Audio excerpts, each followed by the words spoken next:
So years ago, in my first management job, I got into this heated meeting argument with a colleague. I was convinced she was approaching the technical problem the wrong way, and I blurted out, "Do you want to be right or do you want it to work?" Mhm. Yikes.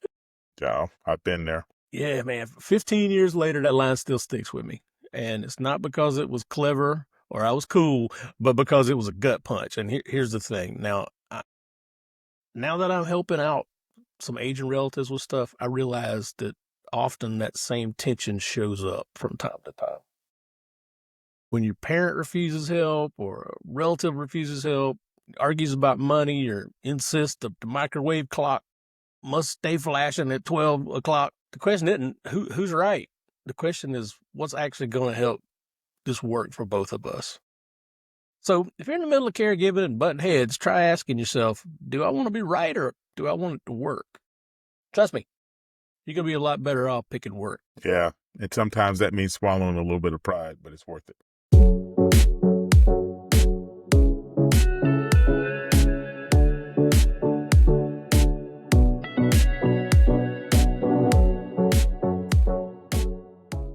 So how you been, my friend? What's going on? Hey, warm, hot. I was going to say, it ain't warm, man. It's hot. That's all Yeah, it it's is. hot. Summer is here. Yep. And I've been traveling a lot in the cars up Yeah. and down the road. Yeah, I think I read one time that the temperature outside they say it is, and the temperature on the pavement is about like 20 degrees difference, roughly. Oh, I believe it. Oh, I yeah. definitely believe it. Road is hot.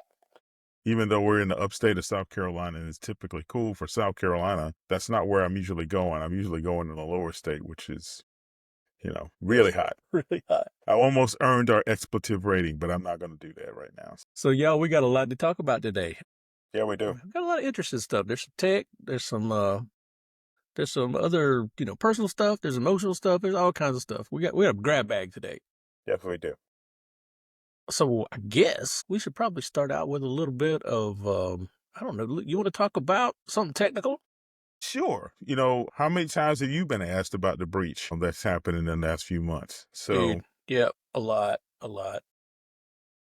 So it turns out that breach is not anything new, but I know you got some more information on it, and I thought it'd probably good to share. Yeah, and if y'all don't know what we're talking about, there's been a lot of news in the last couple of weeks about a big hyped up 16 billion credentials leak kind of thing. So people worried about that, Facebook and Apple and Google and all these things have been compromised. Well, not necessarily.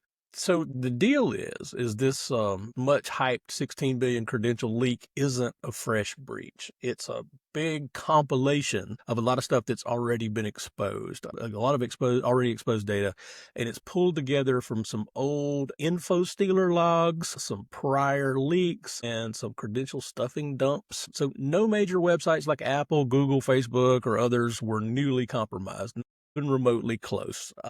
Credible analysis from some of the sites online and some of the trusted sites and others agree that it's really just a big recycled, outdated data repackaged into one big file and not some kind of standalone incident. So I think the news picked it up as if it was a brand new thing and made it all scary sounding and all that. But overall, it's not something you should just ignore. I mean, these kinds of threats are always real. I mean, even old credentials don't lose value. If you reuse stale logins, you're not doing multi-factor authentication, you got maybe exposed session tokens that happened as part of all this.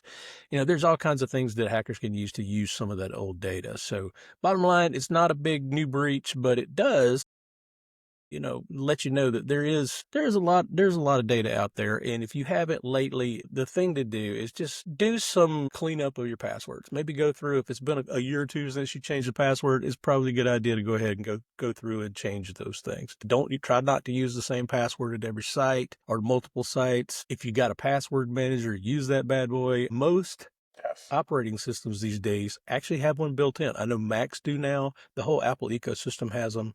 I'm not sure on Windows. I think there's probably one there too, but there's always apps that you can download for that. There are things like that, and you can also use some of the web browsers. If you use Firefox, they have a really good password manager that's actually recognized by a lot of things. So You can use those too. And Chrome I want to same way. emphasize yeah, you can use that too. Chrome has a really good one. But I want to emphasize as well, don't reuse passwords. It's not one password for every service because that's what gets you in trouble. So Yeah, one service gets breached, now they have your password for everything. You really need different passwords for every service, and that's really the best practice. I agree. And by all means, do not use the password that you have in place for your email address No, anywhere else but your email address. but your email. Don't reuse that thing because that's where you get in trouble. Because there's so many things that's going to send a confirmation.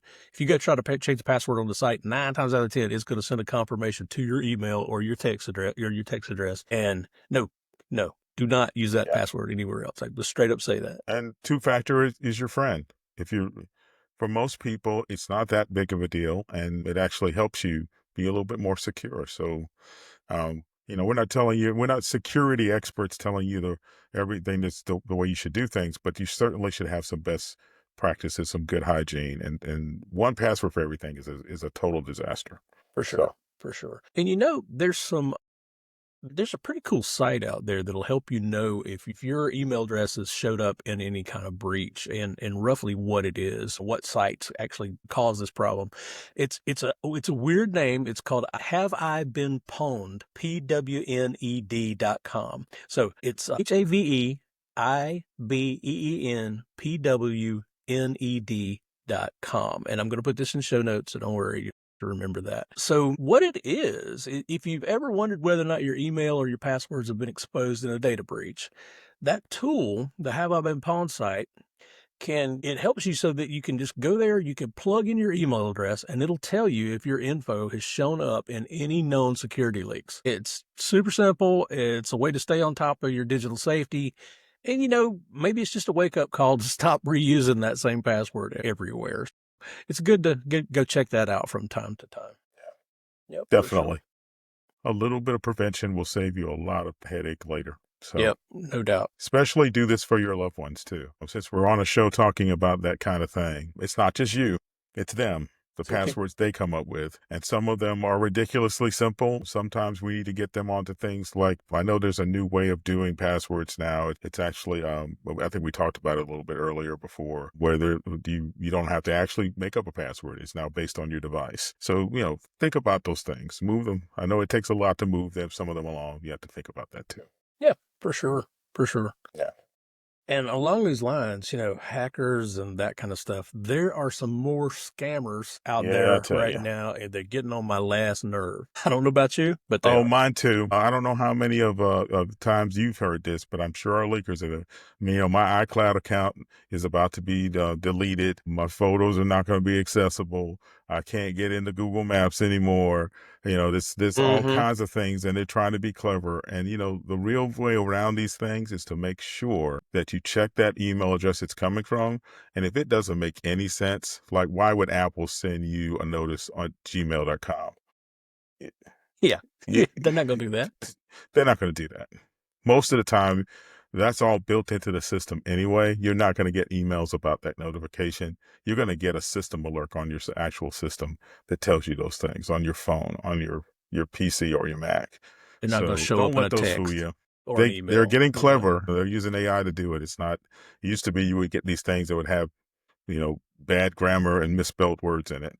And now it's not. It's trying to look official, but it really shows up when I'm monitoring multiple email accounts and I get the same style email from some guy on gmail.com. They show up pretty clearly. So Yeah. just be careful.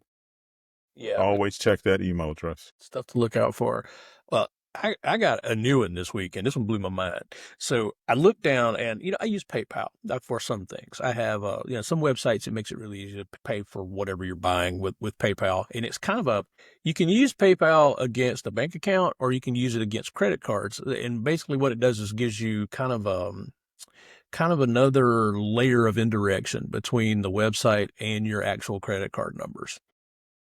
So I use it a fair amount. I have also used it in the past to send money to friends or relatives, or to have somebody send me money for something, like a product that I've sold them or that I bought from them or something, going that way. But The other day, I looked down and I saw a PayPal notice, and a lot of times I get those from when I bought something on a website that, and it shows up that I've used PayPal. And I said, well, that's weird. I didn't use PayPal. So I looked down on it, and on my phone, it was PayPal. So I clicked on the notice, and it took me to a page inside the PayPal app, and it was someone requesting money from me. They were requesting $2,600 for the Trump 2028 campaign. Now, beyond the politics, I'm not even going to talk about politics, but that scam was so quick because right when I went to that page where it said request money, the button there that says sure, accept is really, really close to where your fingers are when you come up there. So I quickly declined instead of accepted, and I went and hit whatever button it was to tell PayPal security that there was a scammer out doing this, and I blocked that account. So I recommended if you get weird stuff like that, you do the same thing. But the audacity of that one is the thing that just got to me. It's like, come on now. Well, 1,001, he'll get one or two, and that'll make his day. Yeah, for sure. Yeah, you got to be really careful about those kind of things. And I think the other thing you did that's really important for people is don't just delete it, report it. Because when you report it, it sends it up to the right authorities. They get enough of them. They'll reach out. They'll do something about that particular hack. So particularly, I know we've all gotten a request on the text that says, hey, you can work from home and for 30 hours a week. And hey, we just thought about you and thought you would be a great person for this job. Don't just delete that text. Hit delete and report. That way you can start to let the people in charge of those systems like Apple and Microsoft and Google all realize that they're getting a lot of hacks and a lot of people trying to ask like that. So don't they count on you just deleting it if you don't do it. Delete and report it. I think it's great advice. And I see stuff like this all the time on, I use Facebook a little bit more than I probably should. And then there's a lot of local groups for like in my area for things for sale or stuff like that. And invariably every time you go to that area or that little forum about the local sales, there'll be somebody in there saying, I need somebody to work at the airport this week for third shift for $2,000 a day or something. It'd be some silly thing like that. And immediately report these things because that's just some scammer trying to take somebody's money. It is just reprehensible, I think is the word for it. Yeah, I have the same feeling because it's not just you and I are savvy enough to see this, but what really gets me is that, my mother, my father-in-law, my family members who don't see this, especially the generation who believes that when you get something in the mail written down, that it's somehow official, they can fall for these kind of things. And so it's reprehensible to get people doing this kind of stuff. But we as caregivers need to step in and be ready to help. Yeah, no doubt, man. No doubt. Good gracious. So, sometimes you got to get the authorities involved. Like you said, you got to let them know that this stuff is happening. But, speaking of authorities, you got some DMV advice to talk about today, don't you? Yeah. So, every once in a while, the way that most states are going right now is that when they issue you an ID, it's not been it used to be you had to redo that every 3 or 5 years back in the day, but now it's like 10 or 15 sometimes. And so what you're seeing is a change in some of the processes for that. And for South Carolina, where we are based, they have announced that they're changing things. They used to give out the day IDs on the same day. They're not doing that anymore. Really? Now, when you come in, you can go through the process and you'll get a temporary certificate that'll last 7 to 15 business days. And then they'll send the ID to your address. I think this is to combat fraud. So it's gone into effect, I think, right now for South Carolina. It's just that they want to make sure that there's not a place for people to get an immediate ID and use it in a fraud situation. Mm-hmm. So they just said they're trying to stay ahead of the bad guys. It turns out that not just South Carolina is one of those states that do that. There are several other states doing it. I'm actually counting up right now, and I think there are 8 listed here. So Georgia, North Carolina, Florida, Tennessee, Texas, California, Illinois, New York, and Virginia all don't do same-day IDs. And so South Carolina's joined in that list. We've got some information for those people in South Carolina to see what you can do about it. There's some verification in there. And then if you want some examples of other states doing it and what their temporary delivery time is, some are up to 2 weeks, some are most of between 7 to 14 business days. We'll throw them in the show notes so you can see about it. So just something to be aware of, particularly if you're doing this for your loved one and they're right at that point where they have to get a new ID, and maybe some of them don't drive or something like that, but you still need an ID for whatever tax purposes you might need. just be aware Give yourself some and time ahead of give time, yourself some time. so it won't be Yeah. expired. That's a really good advice, and I guess that has something to do with the new Real ID requirements and stuff too. I know Yes. one of the things when I went to get mine, it was like you had to give them a lot of detail or bills where you received your bill at your physical address and several things like that. So I guess they're trying. It's kind of one more backstop against fraud to actually, it's actually the snail mail equivalent of having a website send a code to your email to be able to verify that you can get into this site. Yeah. Yeah, it Yeah. really is. And those IDs are fairly important now, especially if you want to get on a plane or do any kind of international travel. Yeah. You have to have a passport or real ID. So just be aware of that kind of stuff. Yeah. Good gracious. There's always something to be aware of, Always something. something new all the time. So I was out riding this morning, and when I say I'm riding on a bicycle. I like to get out and sweat sometimes early in the morning, and when I do that, it's almost like a friend of mine called it moving meditation. Because you're doing this repetitive thing, but your brain is wandering, and I got to thinking back to some scenarios back in the day, um, and and some things that I have noticed about things lately with some people who are in this role, the caregiving role. Um, you ever noticed how sometimes we start correcting people over the tiniest things? I know Yeah. I've seen myself do it, and I hate that I do it, but I'm working on it. I'm trying to fix it. Like, maybe stuff like what day something happened or who said what, stuff that doesn't really matter. I've seen it a lot lately, especially with some folks I know who are dealing with aging parents or, dementia in the family, that kind of thing. One person starts jumping in with, actually, it was Thursday, or no, you meant Carol, not Cindy. And at first, it kind of seems just like a bad habit. But the more I watch it, the more I think sometimes that need to be accurate is really more about fear than it is anything. Maybe it's fear that somebody we love is slipping, or shoot, even that we might be slipping from. You never know. But this whole caregiving and all the stuff around it brings up all kinds of emotions, and control in that respect can feel like safety. But constant corrections, they don't help anybody feel safer. So I guess the deal is, if you feel like find yourself nitpicking a lot, ask yourself, is this about them or is this about what I'm afraid of? Deep Thoughts by Barry Johnson on on bicycling journeys. I think you got something there too. Yeah. Not only that, I think caregivers have to understand that they're part of the dynamic here.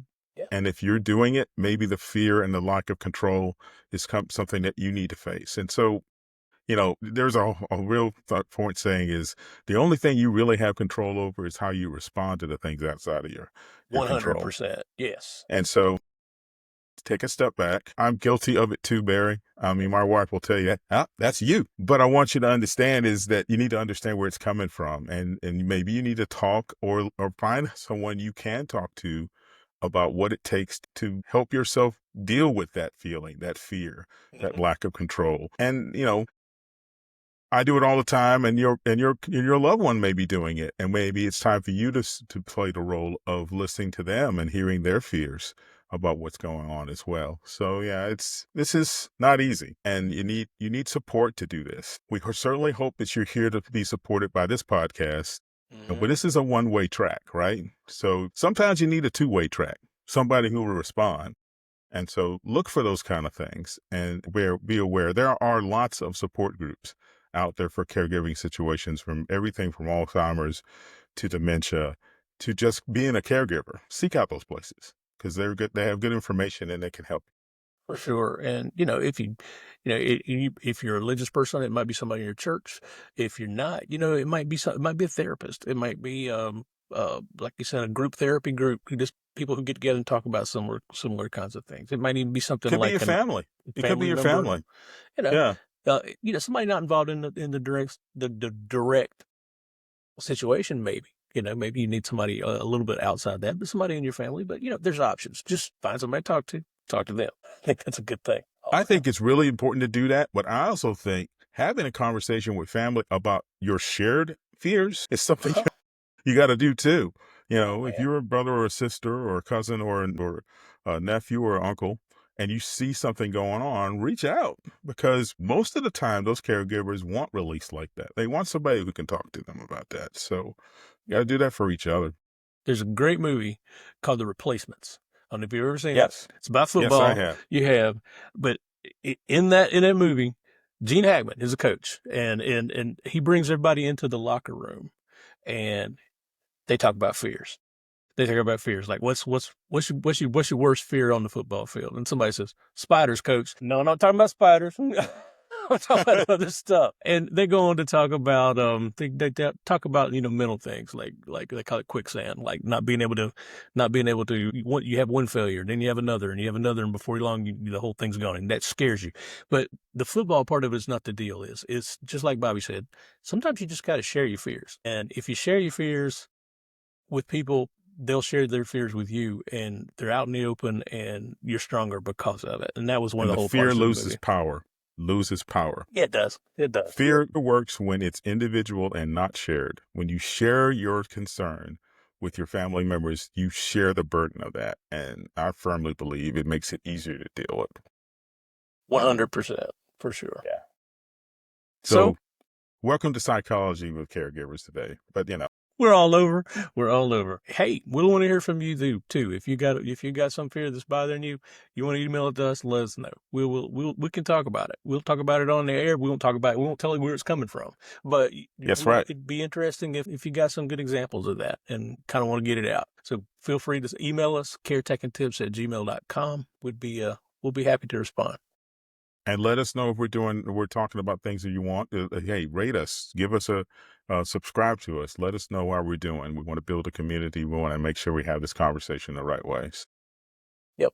I think that's good advice all around. I got one more semi-tech thing, semi-emotional, semi-psychological I'm going to talk about. Oh, yeah. Cool. All right. So this is another one of my deep thoughts from the bicycle this morning. So here's the deal. There was this guy back, I think in the 80s, maybe early 90s, named Larry Wall, and he wrote a computer language called Perl.